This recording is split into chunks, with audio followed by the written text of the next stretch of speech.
Сөз депутат Садықов Асқар Аманбайұлына беріледі. Рахмет, құрметті төраға. Ақ жол фракциясының депутаттық сауалы Қазақстан Республикасының премьер-министрінің орынбасары Дүйсеноваға жолданады. Қолданыстағы заңнамаға сәйкес тегін медициналық көмек аясында азаматтардың кедергісіз медициналық көмек алу үшін жұмыс беруші өз қызметкерлері үшін әлеуметтік медициналық сақтандыру қорына ай сайын жарна төлеуге міндетті. Осыған орай жұмыс беруші еңбек демалысы болған уақыт үшін жарналардың аудармауына байланысты Ақ жол партиясына еліміздің түрлі өңірлерінен білім саласының қызметкерлері жүгінуде. Мұғалімдердің сөзінше, олардың кезекті еңбек демалысының ұзақтығы 56 күнтізбелік күннен артық болуы мүмкін, яғни 2 айға жуық. Тиісінше демалыс ақысын есептеген кезде жұмыс беруші есептелген соммада міндетті медициналық сақтандырудан шегерімді оның ұсталатын мерзімін көрсетпей жүргізеді. Ал мысалы мұғалім демалысқа маусым айында шыққан болса, яғни демалыс кезінің басынан бастап және шілде айына денсаулығына байланысты емханаға медициналық көмекке жүгінсе, міндетті медициналық сақтандыруға аударымдарының болмауына байланысты емдеу мекемесі оған көмек көрсетуден бас тартады.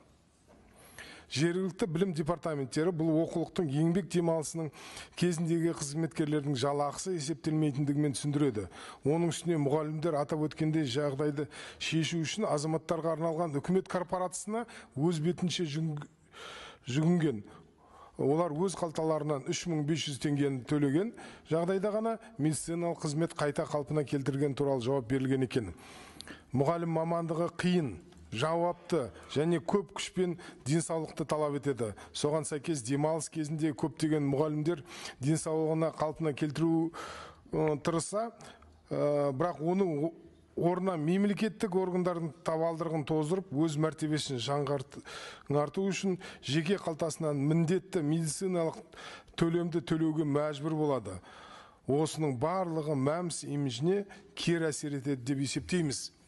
Ұқсас жағдайда тек мұғалімдер ғана емес, қолданыстағы заңнамаға сәйкес 1 айдан астам еңбек демалысы берілу керек басқа да мамандықтар, әскерилер, төтенше қызметінде жұмыс істейтін қызметкерлер душар болуда. Жоғарыда айтылғандыға байланысты Тамара Босымбекқызы Ақ жол фракциясының депутаттарын ұзақ мерзімде еңбек демалысы бар қызметкерлердің мәмс төлемдерін төлеуге қатысты көрсетілген құқықтық олқылықтың заңнамалық тұрғыда реттеуін сұрайды. Құрметпен Ақ жол фракциясының депутаттары Садықов, Перуашев, Еспаева, Барлыбаев, Иса Бисембаев.